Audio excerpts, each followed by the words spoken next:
En islam, comme les autres religions, on a connu plusieurs orthodoxies. Ces orthodoxies sont généralement nombreuses et surtout tardives.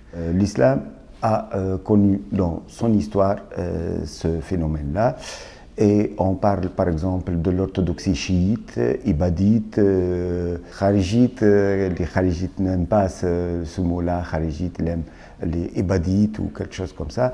Mais je vais me contenter ici de l'orthodoxie sunnite, qui est l'orthodoxie la plus tardive dans l'histoire de l'islam. Et je me contente de cette orthodoxie puisque elle est majoritaire aujourd'hui dans l'islam, dans le monde musulman en général, d'où son importance. Et aussi, c'est le champ de mon travail essentiellement dans plusieurs travaux, parce que j'ai écrit sur cette orthodoxie sunnite dans une recherche qui porte sur l'islam al-fuqaha ou l'islam de la loi normative, aussi une autre recherche qui porte sur l'image des compagnons de prophètes dans l'imaginaire sunnite essentiellement, et je donne mes cours aussi sur cette orthodoxie pour,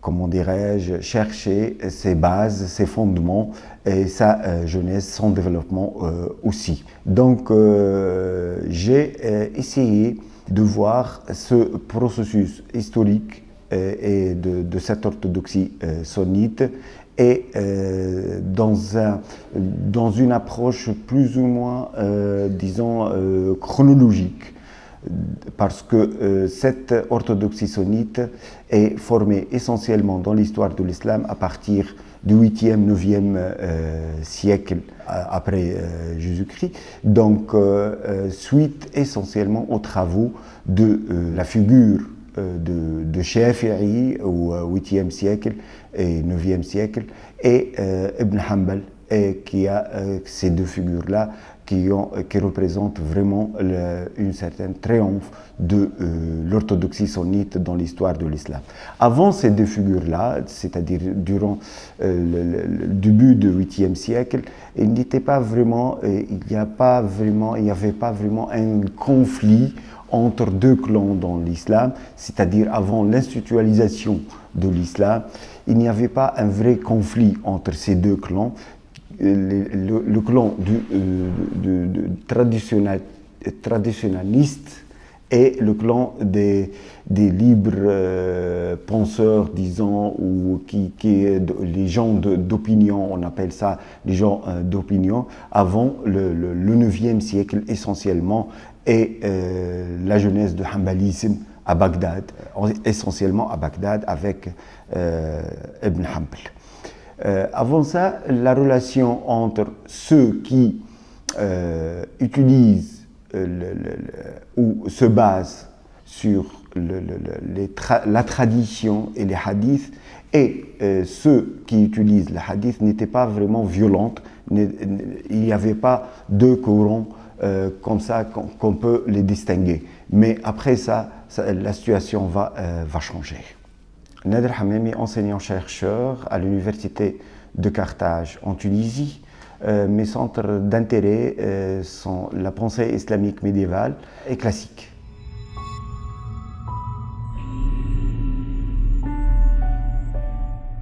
La relation entre les gens de hadith et les gens d'opinion a connu un développement entre le 8e et le 9e essentiellement.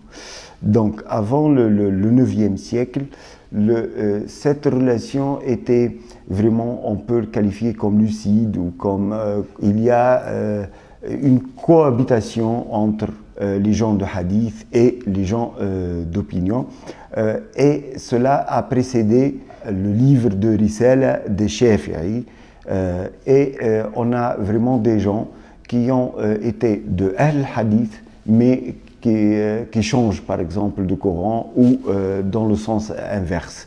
Il n'y avait pas vraiment des orthodoxies comme ça, solides et basées sur des fondements invariables ou quelque chose comme ça. Mais après, ça va changer, cette situation, ça va changer avec le livre de Shafi'i et l'acquisition d'Ibn Hanbal, qui a formé des partisans, des adhérents en Irak, à Bagdad, suite à son acquisition dès l'époque de calife al-Ma'moun, et la situation va changer dès le IXe siècle essentiellement.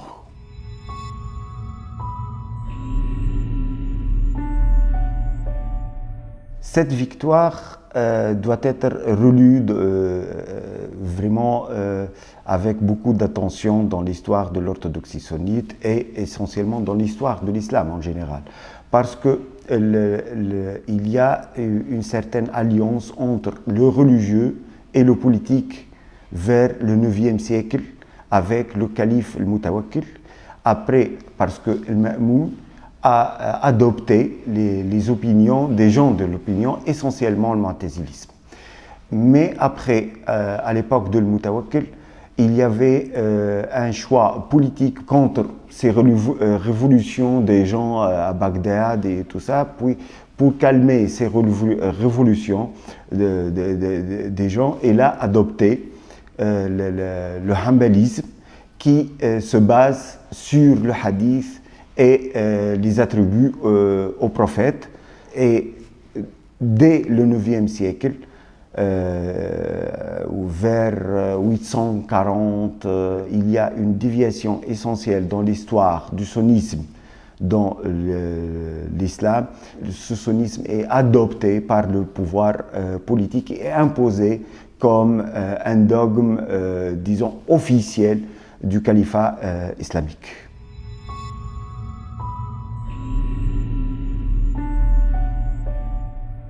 Les fondements de l'orthodoxie sunnite se basent sur plusieurs piliers, disons, et essentiellement, cette orthodoxie est basée sur l'apologie du salaf, des ancêtres, et surtout le salaf représenté par les compagnons du prophète et les successeurs de ces compagnons, et sur aussi les 10 attribués au prophète, c'est-à-dire les hadiths, et ces générations postérieures dans cette orthodoxie n'ont plus le droit d'innover quelque chose qui n'était pas dans la génération considérée comme représentant de l'âge d'or de l'islam, c'est-à-dire la période des compagnons de prophète, et ce salaf doit être vénéré par l'orthodoxie sunnite, et pour cette raison, l'orthodoxie sunnite, surtout dans sa formule hanbalite, est une orthodoxie plutôt salafiste.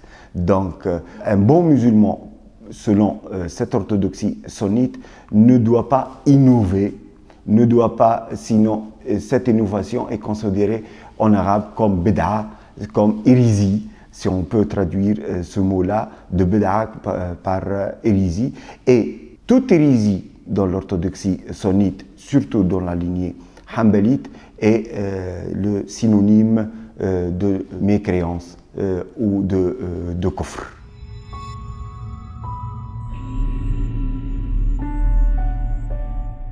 Dans cette orthodoxie sunnite, et surtout hanbalite, qui a représenté l'adversaire, le grand adversaire des gens d'opinion, la prééminence de salaf est le vrai pilier de cette orthodoxie. Parce que la religion est considérée comme achevée avec le salaf, et la religion, c'est-à-dire l'islam, et on peut pas ajouter, on peut rien ajouter à ce qui est achevé, enfin, et ces générations postérieures doivent suivre littéralement ce qu'a dit ce salaf, ou bien on sera sera pas dans l'orthodoxie, c'est-à-dire la bonne voie de l'islam, et on doit toujours revenir à ce salaf pour comprendre les situations même que ce salaf n'a jamais connues.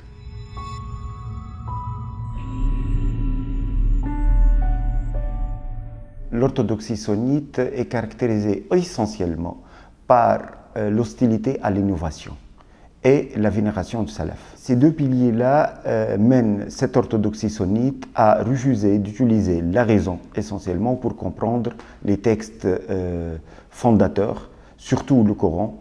Et cette orthodoxie se base essentiellement sur les narrations, sur l'idée attribuée aux prophètes, aux salafs, essentiellement les compagnons.